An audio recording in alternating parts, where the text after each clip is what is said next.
क्या दुनिया एक और बड़े युद्ध की तरफ बढ़ रही है? मध्य पूर्व में तनाव अपने चरम पर है।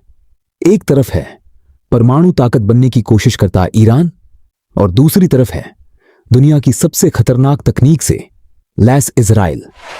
मिसाइलें तैयार हैं, फाइटर जेट्स आसमान में गूंज रहे हैं और दुनिया भर की नजरें अब सिर्फ एक सवाल पर टिकी हैं।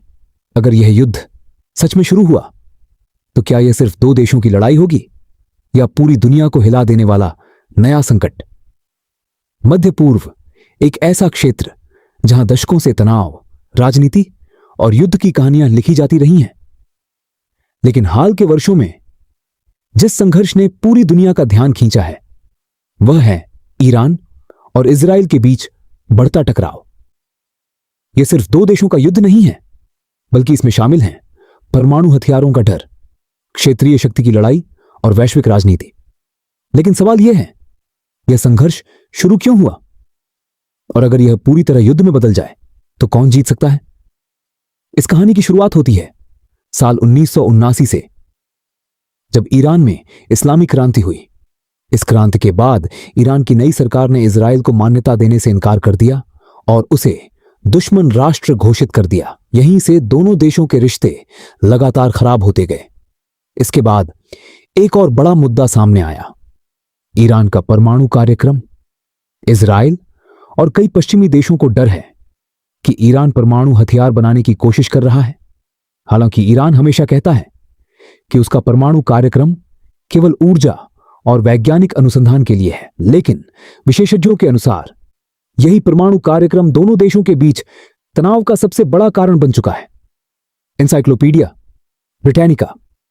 इसी वजह से कई बार इजराइल ने ईरान के परमाणु ठिकानों को निशाना बनाने की कोशिश की। कई गुप्त ऑपरेशन भी हुए, जिनमें साइबर हमले, ड्रोन हमले और खुफिया गतिविधियां शामिल थीं।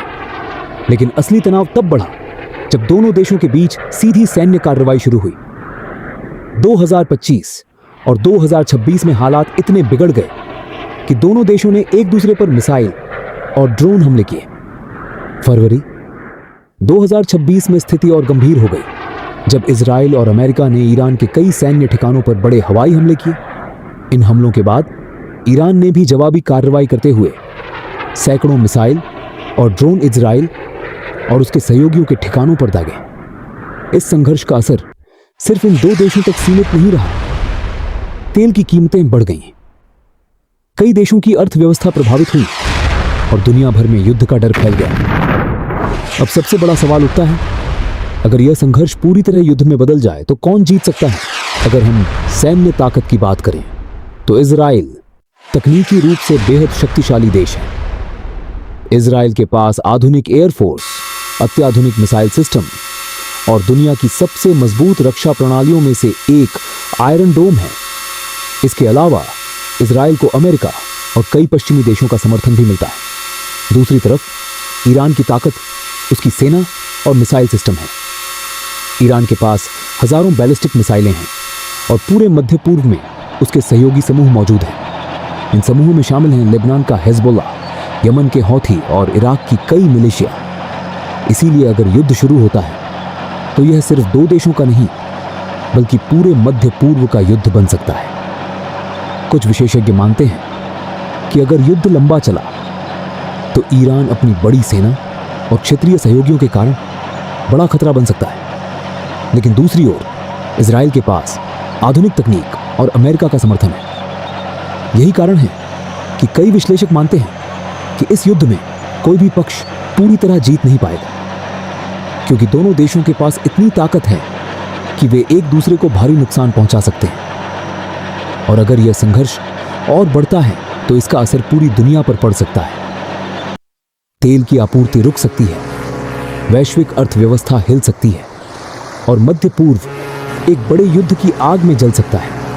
इसलिए दुनिया के कई देश लगातार कोशिश कर रहे हैं कि यह संघर्ष पूरी तरह युद्ध में न बदल जाए। लेकिन आज भी सवाल वही है, क्या यह तनाव जल्द खत्म होगा या आने वाले समय में यह संघर्ष इतिहास के सबसे बड़े युद्धों में से एक बन सकता है?